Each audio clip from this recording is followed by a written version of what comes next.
Guys, today I'm going to be going over the patch notes for Season 2. There's a bunch of buffs and nerfs, so let's get right into it. Alright guys, the first change we have is a nerf to Captain America, and it's going to reduce his base health down from 675 to 650, and reduce the shield value of Living Legend from 400 to 350. So his survivability is going to go down a little more, but he's going to be getting a new team up with Bucky, so it kind of counters it out. I'm curious to see how this works. He gets a damage buff from Bucky when he's played with Bucky now, so he's going to have less survivability at the cost of more damage. Next up we have Thing, and they're reducing the damage reduction that he gets when he does his leap from 30 to 25%. So a small nerf, but I don't think it's going to affect him too much, but he'll still be picked. But yeah, you're going to have less damage reduction now when you do your leap.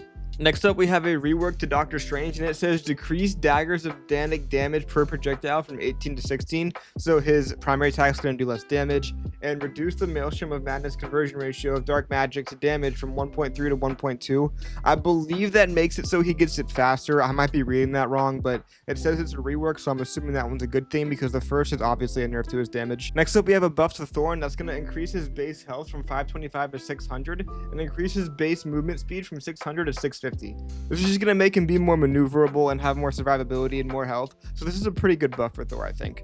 Next up, we have a nerf to Magneto, and it's just going to be increasing his ultimate cost by 300. Alright, next up, we have a lot of buffs coming in for Hulk, and it's going to increase the base movement speed of Hulk from 600 to 650, reduce his cooldown of Indestructible Guard from 12 to 10 seconds, and decrease minimum charge for Incredible Leap to 0.7 to 0.5 seconds.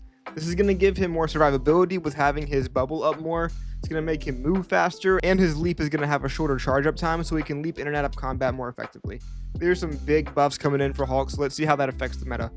We have some big buffs coming in for Peni, where her primary fire can now crit, and she has less of a movement speed penalty when she's firing, and is getting a base health increase from 650 to 750. This is going to make her a lot more unkillable and have a lot more damage output. So Peni is going to be really good this next season. Definitely give her a shot. Alright guys, we have a huge rework coming in for Rocket, and I'm going to break this down for you guys in simpler terms because there's a lot of text, so I'm just going to simplify this for you guys. His healing orbs are going to do less healing per second, but are going to do more healing if they directly hit a target now. His jetpack dash is going to have a longer cooldown and a shorter dash distance. And his ultimate is going to have 15% less damage boost, but is going to provide 100 bonus health per second now. So it's going to have less of a damage boost, but it's going to heal his allies now. So I would say this is a net buff for Rocket. He's going to do a little bit less healing when the orbs go past people, but if you hit them directly with an orb, it's going to do a bigger burst of healing, and his ultimate is going to provide more utility. So I would say this is a pretty good rework for Rocket. So Mantis is getting a rework here too, and she's going to have less health, but her healing flower and her damage boost are going to be able to be stacked, which means you can stack multiple of these onto one target, which is a really good change for Mantis. So I think the pro outweighs the con here. Next are some nerfs coming in for Atom, and Soul Bond is going to get an increase in its cooldown from 30 to 40 seconds, which is going to make you have to use his ability a lot more sparingly now. And Karmic Revival, his ultimate, is going to restore 30% of an ally's maximum health instead of a fixed 100.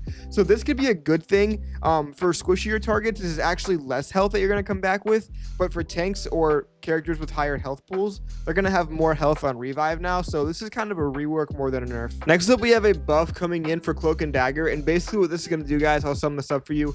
Whenever she puts down their healing zones, instead of the healing zone starting to disappear right after they get placed, they're only going to start dissipating after the 4th healing zone gets placed. So this is a very good buff to their ultimate, which is going to make it a lot more effective and last a lot longer. Alright, next we have a small nerf to Invisible Woman, and this is just going to decrease the health of her shields that she can put up. We got a nerf to my boy Loki, and this was originally supposed to be a longer nerf here, or a bigger nerf here, but they kind of peeled it back a little bit. So he's going to be getting an increase on the cooldown to his immunity stones. So instead of 25 seconds for a cooldown, it's going to be 30. So you just have to be a little more careful when you use this. We have a buff to Black Widow here, where she gets a new combo where she can use her kick sooner after using Edge Dancer or using her ultimate. Next up, we got some big buffs coming in for Hawkeye, and he's going to be able to move faster when he charges his bow now from 30 to 20%. He's going to have more damage on his wind tunnel arrows, and his ultimate is going to have a decrease in the energy cost by 600, making you get your ultimate faster, and you're going to be able to draw your bow faster. So he's getting a lot of buffs, and Hawkeye is going to be really good this patch. Next up, we have a rework coming in for Hela, and her bird flock is going to have a 3-second longer cooldown, so you have to use that more sparingly. But the explosion after she get a kill is getting a damage increase from 30 to 35, and they're decreasing the amount of time for her to use her stun from 12 seconds to 10 seconds. So she's getting a kind of increase in her offensive capabilities while getting a decrease in her evasive abilities. And she's also, people forget this, she's losing her seasonal bonus, which is a 15% damage buff. So she's going to be getting a 15% damage nerf come the new season. So I guess we're going to have to see how Hela feels when the new season comes out.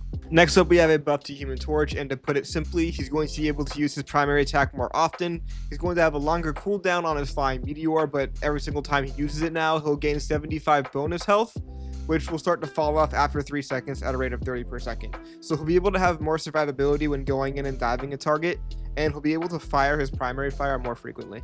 Iron Man's getting some buffs here. It's going to reduce his hitbox size, making him harder to hit, and he's going to have a new feature when he activates his armor overdrive that will give him 100 bonus health that starts to fall off after 5 seconds at a rate of 30 per second. So his survivability is just going way up. Iron Man might be actually pretty good this season. Alright, Iron Fist's getting a rework here, and I'm going to explain this to you guys and break it down because the wording is kind of complicated. Basically, in layman's terms, he's going to get less maximum health when he uses his recovery, but it's going to fall off at a slower rate, so you'll have it for longer. He's going to do less damage from 10 to 9, but he's going to do more percentage damage, making him stronger against tanks. And his cooldown for his kick is going to decrease by 2 seconds, so you can use it more frequently. Interesting changes. I'll be interested to see how this plays out. One of the biggest winners of this entire patch is going to be Mr. Fantastic. And first off, we're going to start off with a base health increase from 350 to 375, which on a DPS is kind of insane. He's going to do more damage when he does his punches in his inflated state and his normal state. He's going to be able to use his flexible elongation more often now with a cooldown decrease from 10 to 8. And it's going to apply a 35% slow effect on the target that it hits, which is insane. The amount of elasticity he's going to get from his abilities is going down from 30 to 20, but he's going to get more when he punches people from 5 to 8. He's also going to get less bonus health when he's in his tank state, bringing that down from 450 to 400. And finally, now when he uses his ultimate, he's going to get bonus health equivalent to when he goes into his tank state, so he'll be a lot tankier when he's in his ultimate. A lot of buffs coming in from Mr. Fantastic, and I think he's going to be really good this season. Another huge winner from this patch is the Fist of Khonshu himself, Moon Knight. He's going to be getting an increase to his projectile speed from 120 to 150, which is just going to make his damage output go up a lot. When he uses his right click, he's going to be getting bonus health on every target that it hits to a maximum of 100, which is going to increase his survivability even more. His grapple hook is getting a increase to its speed from 0.4 to 0.15, which is just going to make his hook go even faster. And his ultimate is getting an increase in the time that it's on the field by a full second, and is going to increase the amount of talents that come out of it from 14 to 18, which is insane. It's going to be doing a lot more damage and lasting a lot longer, but it's going to have a damage fall off where the further you are from the center, the less damage it will be. So a lot of buffs from Moon Knight. I think this is going to really help him come into the meta more. Next up for Star-Lord, he's getting a pretty big nerf to his Blaster Barrage ability, which is the one where he spins and does damage. It's going to be receiving a 5-point damage nerf from 80 to 75. It's going to get a damage fall-off mechanic that's going to start at 4 meters, and it maxes out at an 80% damage reduction when it hits 8 meters. We're getting a pretty sizable nerf to Bucky here. We're going to increase the cooldown of his hook from 8 to 12, which is a lot longer. And his ultimate is getting a pretty hefty nerf. It's going to do less damage by 20 points from 100 to 80.